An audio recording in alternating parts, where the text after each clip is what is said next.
जो बेटे अगर परमात्मा पर बढ़ते हुए कदमों को रोकना चाहते हैं, उन बेटों को चाहिए कितनी गारंटी ले लें कि आंख बंद, अथवा जो माता पिता बेटों को रोकना चाहते हैं वो गारंटी ले ले। ऐसा है कि दुनिया में कि तुम एक पल भी किसी का बढ़ा सकते हो कि अभी मत जाओ, अभी तुम्हारी जरूरत है, रोक लेना उसको। सम्राट सिकंदर को क्या रोक पाए हकीम वैद? बोले क्या राज्य वैभव दुनिया को लौटा, विश्व का सम्राट बनने चला था, वही विश्व विजेता सम्राट सिकंदर, लेकिन अंत में इतना इतना परास्त हो गया, इतना हार गया, अपने से दुनिया को जीतने की बात कर रहा था, हारा तो अपने से ही हारा, और पड़ा पड़ा हाथ जोड़ रहा है, फैला रहा है हकीम वैद्यों के लिए। एक क्षण, मुझे कुछ पल की मोहलत दे दी जाए, कुछ पल की मोहलत। राज्य वैद्यों ने कहा, सम्राट सबसे बड़ी भूल तुम्हारी यही है, कोई एक पल की मोहलत भी नहीं दे सकता है, कोई भी तुम्हें बचाने वाला नहीं है। काल लुटेरा समय तुम्हारे सामने खड़ा हो गया, इससे अब कोई बचाने वाला नहीं है। बेचारा अपनी माँ से नहीं मिल पाया, इतनी मोहलत दे दो, कम से कम अपने माँ से मिल लो। नहीं, कौन कह रहा है? यमराज कह रहा है। जब यमराज आता है सामने तो एक पल का भी तुम्हें समय नहीं देता, इस बात का ध्यान रखना। पर वो किसी की नहीं सुनता है, न पिता की, न पुत्रों की, न परिवार की, न पत्नी की, किसी की नहीं सुनता है। लेकिन आज तुम लगे हो, एक बूंद उसमें से शहद की एक बूंद टपक रही, मुख फैला करके, एक बूंद मीठी लग रही है, उसको पता नहीं है धड़ाम से नीचे गिरने वाले हैं, अजगर के मुख में जाने वाले, उसको ये कोई परवाह नहीं है, कुछ पल शेष रह गए हैं। लेकिन अभी रुको रुको रुको महाराज, अभी इतनी जल्दी का, अभी रुको ना, अभी हम सोचेंगे, अभी हम विचार करेंगे। अब आप तो अभी चाहते हो कि अभी दीक्षा ले लो, क्या करूं, दूसरे पल का भरोसा है नहीं। ये मार्ग तुम्हें कल्याण के लिए मिला है, पर्याय तुम्हें कल्याण के लिए मिली है, दीक्षा लेने के लिए मिली है, साधना करने के लिए मिली है, संयम के लिए मिली है, लेकिन तुम असंयम में बिता रहे हो। असंयम के लिए नहीं कहा कि अभी एक पल और रुक जाओ, तब नहीं कहा, तो कीचड़ लपेटने के लिए तत्काल तैयार हो गया और आज भी लपेट रहा है।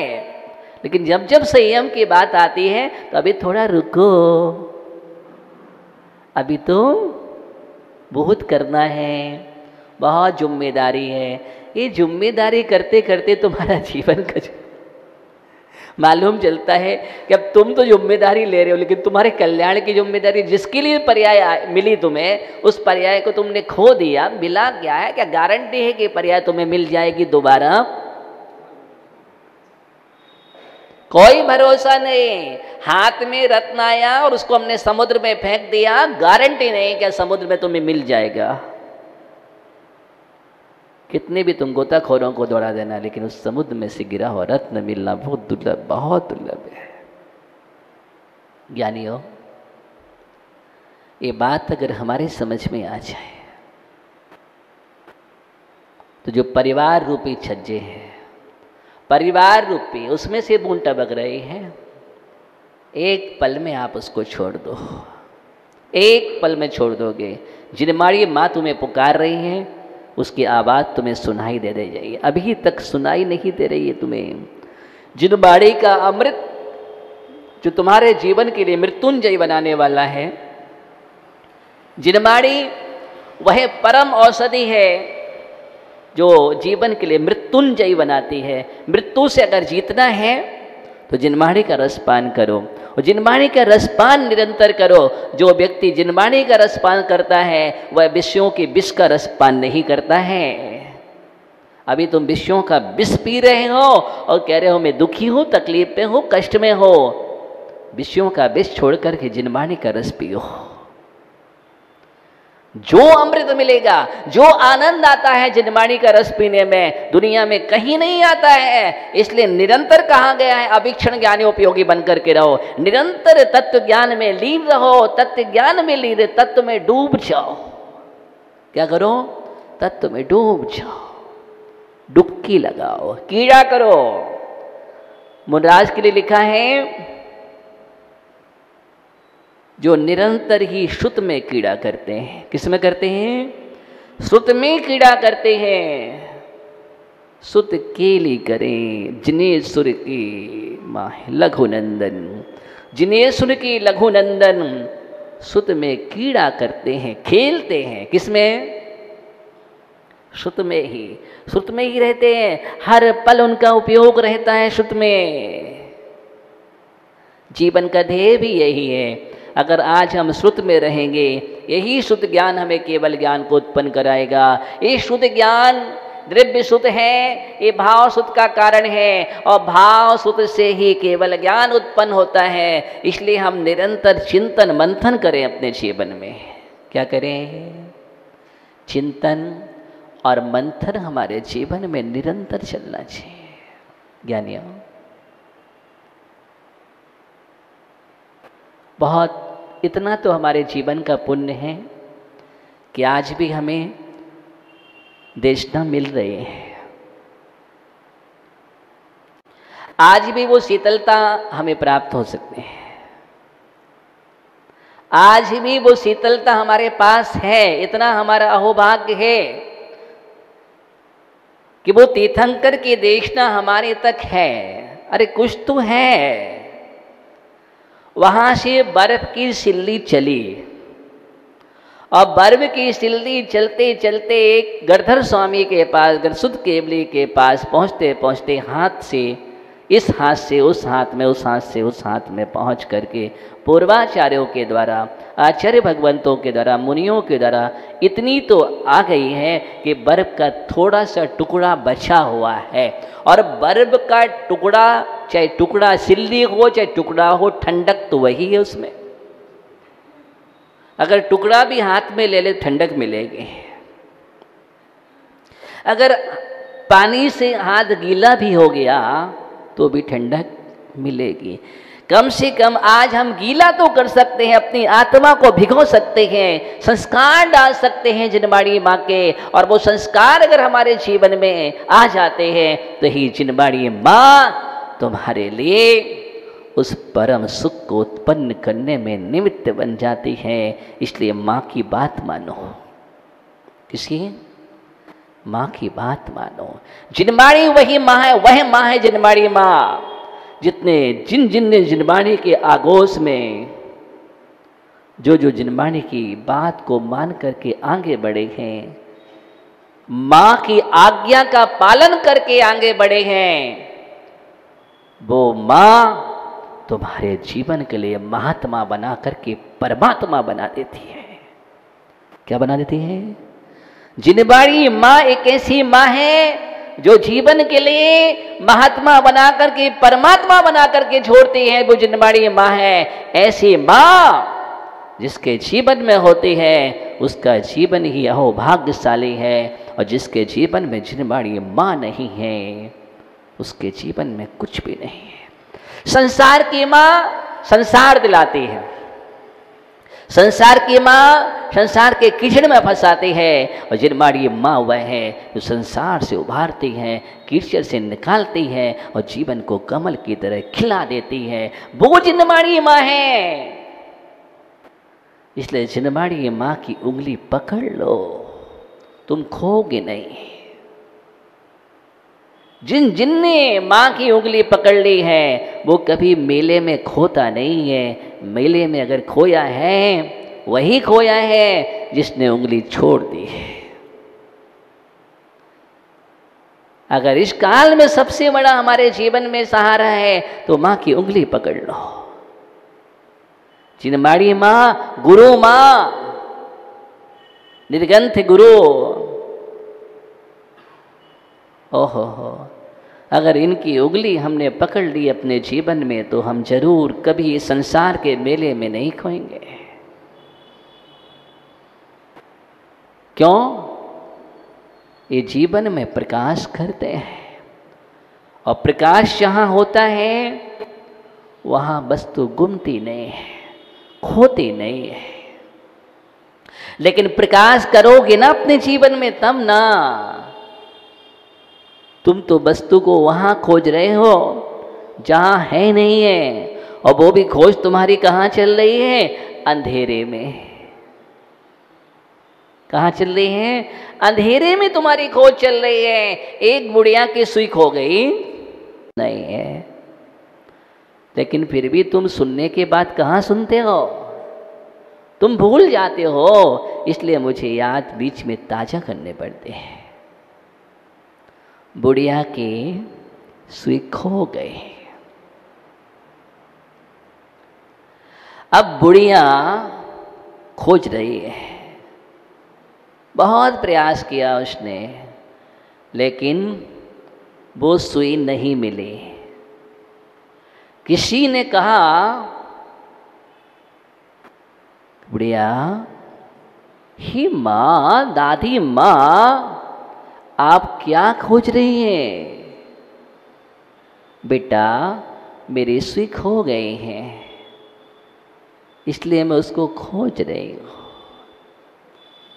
उस बेटे ने कहा कि माँ, अंधेरे में खोजने से नहीं मिलेगी,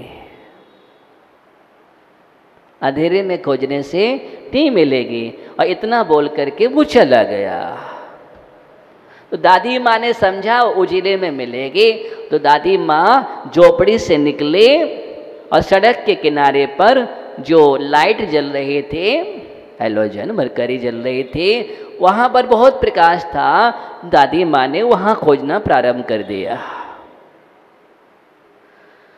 अब वो माँ वहाँ पर सुई खोजते खोजते थक गई, लेकिन वहाँ भी सुई नहीं मिली। तब वहाँ से कोई संत पुरुष निकले, और संत पुरुष ने कहा, माँ, आप इतनी परेशान हो रही हो, मैं देख रहा हूँ बहुत समय हो गया। उसने कहा, हाथ जोड़ करके, हे गुरुदेव, मेरी सुई खो गई है, मैंने बहुत प्रयास किया, नहीं मिली। कहाँ पर खो गई है? मैं अपनी झोपड़ी में काम कर रही थी, वहाँ पर खो गई है, तो यहाँ क्यों खोज रही हो? यहाँ पर ये मनोज सेठी पहुँचे थे ना, इन्होंने कहा कि उजिले में खोना चाहिए, इसलिए मैं खोज रहा हूँ। ओहो, यही तो खतरनाक हो जाता है जीवन के लिए। कभी कभी half knowledge is very dangerous. अधूरा ज्ञान खतरनाक होता है। हमने आधी अधूरी बात सुनी और समझे नहीं, और हम उसको करने लगे, और हमने कह दिया ऐसा तो उन्होंने कहा था। अब हमको पता ही नहीं है। कई बार लोग ग्रंथों को पढ़ते हैं, लेकिन ग्रंथों को पढ़ के भी ग्रंथों को नहीं पढ़ पाते हैं। निर्ग्रंथों को सुनते हैं, लेकिन सुन करके भी निर्ग्रंथों को नहीं सुन पाते। आधी अधूरी बात पकड़ ली, अब क्या होगा? भटक जाओगे। इसलिए गुरुओं से अच्छी तरह से समझो, पूछो, ग्रंथ का अच्छी तरह से अध्ययन करो, पारायण करो। नहीं तो हम कभी कभी हठाग्रही हो जाते हैं, दुराग्रही होते हैं। नहीं नहीं, उन महाराज ने ऐसा ही कहा था, मैं तुम्हारी बात कैसे मानूं? अब दूसरे महाराज, नहीं नहीं, हम नहीं मानेंगे आपकी बात, उनने ऐसा कहा था। अब पूरी बात समझना ही नहीं है। हो सकता आपने आधी बात सुन ली और आधी बात पकड़ के बैठ गए, और आधी बात पकड़ के बैठने में कितना गड़बड़ हो जाता है। दर्शन ज्ञान चारित्राणी मोक्ष मार्गा लिखा था, तब कहीं मुर्राज ने, उमा स्वामी महाराज ने उसको शुद्ध किया सम्यक लगा करके। एक अक्षर कम होने से पूरा सूत्र गलत था। कभी भी मोक्ष मार्ग नहीं होता। एक शब्द भी अगर तुमने सही नहीं समझा तो क्या होगा? इसलिए एक बात बात और समझना चाहिए कि कभी शास्त्र में लिखा हुआ है हम गुरु का उपदेश सुने और हमने पूरा नहीं सुना, अधूरी बात सुनी और उसको पकड़ ली, हमें श्रद्धा ने कोई दिक्कत नहीं, आपको नुकसान नहीं होगा, अभी आप सम्यक दृष्टि हैं। लेकिन अगर कोई हमें आगम बतला देता है, ग्रंथ बतला देता है कि ऐसा नहीं ऐसा है, और फिर भी हम अपनी हट करते नहीं नहीं मैं नहीं मानूंगा, तो आचार्य भगवान सिद्धांत चक्रवर्ती नेमी चंद्र स्वामी गौमठ साजीव कांड ग्रंथ में लिखते हैं वह जीव सूत्र को दिखाने के बाद स्वीकार नहीं करता है तो वह उसी समय मिथ्या दृष्टि हो जाता है। क्या हो जाता है? सो चिव हवई मिच्छा इट्ठी जीवो तदोपहति तो जान सदति दर्शित जित्तम, जो सुत्ताड़म सूत्र को दिखाने के बाद सुत्तादो दर्शित जित्तम, सूत को दिखाने के बाद स्वीकार नहीं करता है। आपको आगम दिखा दिया कि आगम में ऐसा लिखा है, नहीं हम तो उनकी ही बात मानेंगे, गए आप मिथ्या दृष्टि हो। क्या हो गया?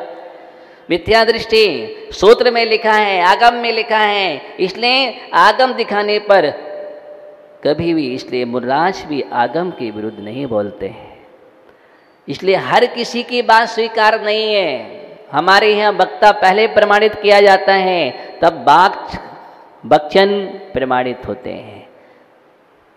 अगर वक्ता प्रमाणित नहीं है, दुनिया में बकने वाले बहुत हैं, हर किसी की बकी हुई बात प्रमाणित नहीं होती है।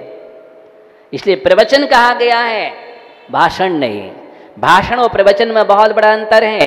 भाषण कोई भी दे सकता है, क्योंकि भाषण मुख से होता है और प्रवचन अंदर से होता है, हृदय से होता है। जो हृदय से होता है उसका नाम प्रवचन है, और जो सिर्फ मुख से होता है उसका नाम भाषण है। भाषण सामान्य जन का होता है, नेताओं का होता है, अभिनेताओं का होता है, लेकिन प्रवचन निर्ग्रंथों का होता है। किसका होता है? निर्ग्रंथों का होता है। इसलिए निर्ग्रंथ वाक्य प्रमाणम कहा गया शास्त्र में। निर्ग्रंथ वाक्य प्रमाणम, जो निर्गंध का वाक्य वही प्रमाण है, बाबा वाक्य प्रमाणम नहीं, बाबा वाक्य प्रमाणम नहीं। हर किसी की बात प्रमाणित नहीं होती है। हमारे यहाँ 3 ही वक्ता है, चौथा कोई वक्ता नहीं है। 3 वक्ता कहे गए आगम में। आचार्य पूज्यपाद स्वामी सर्वार्थ सिद्धि में लिखते हैं, सर्वज्ञ तीर्थंकर गणधर अराती आचार्य त्रियो वक्ता रहा। वक्ता रहा त्रियो, 3 प्रकार के वक्ता हैं। पहले वक्ता है सर्वज्ञ तीर्थंकर, दूसरे वक्ता हैं गणधर परमेष्टि, और तीसरे वक्ता हैं उनके अनुसार पूर्वाचार अराती आचार। ये 3 ही वक्ता हैं, और इनके अनुसार जो कहता है वो मान्य है, इनके अनुसार जो नहीं कहता है वो मान्य नहीं है। इसलिए रागियों की बात प्रमाणित नहीं होती है, वीतरागियों की बात प्रमाणित होती है। इसलिए मोहर लगा दिए हैं, हमारा आप्त कैसा होना चाहिए, सर्वज्ञ होना चाहिए, हाँ हितोपदेशी होना चाहिए।